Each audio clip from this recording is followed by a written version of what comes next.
ये है इंडिया के किसी भी ऑर्डिनरी गांव का ऑर्डिनरी नजारा। अरे ये स्केटबोर्डर्स कहां से आ गए भाई?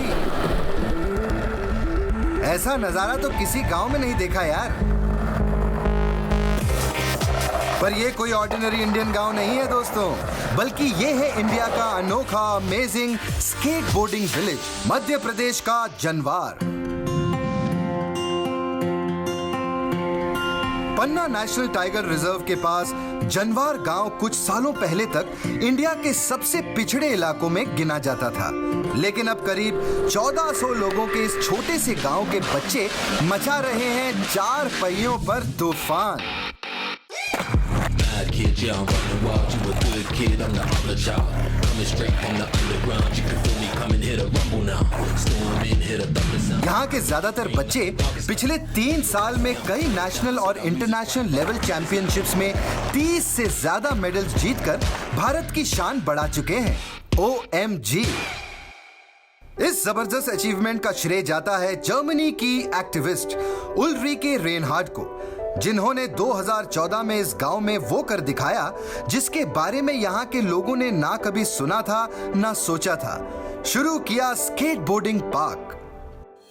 माना जाता है कि स्केटबोर्डिंग की शुरुआत 1950s में कैलिफोर्निया में हुई थी, लेकिन यार एक क्रिकेट क्रेजी कंट्री में उल्रीके ने स्केटबोर्डिंग पार्क शुरू करने की क्यों सोची?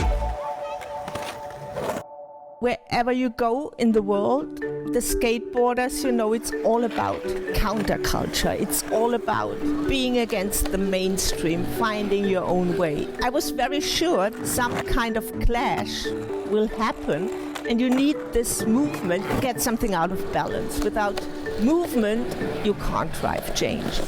कौन कहता है कि सोशल चेंज खेल कूद के जरिए नहीं हो सकता? सबसे पहले इन्होंने स्केट पार्क के कुछ रूल सेट किए।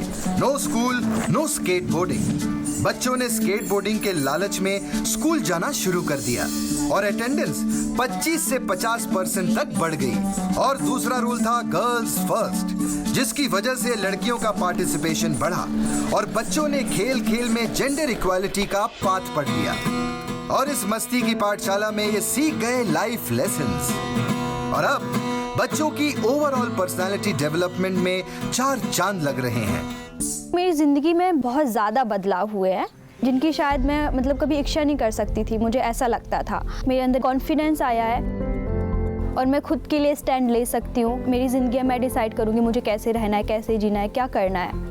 अगर स्केटबोर्डिंग नहीं होती सो मैं भी बाकी लड़कियों की तरह मेरी भी शादी हो गई होती एंड अभी कहीं पे कोई फैमिली संभाल रही होती। वाह, इसे कहते हैं द पावर ऑफ स्पोर्ट्स। आशा अपने गांव के इतिहास में पहली लड़की है जिसने देश के बाहर कदम रखा और चाइना की स्केटबोर्डिंग चैंपियनशिप में इंडिया का नाम रोशन किया।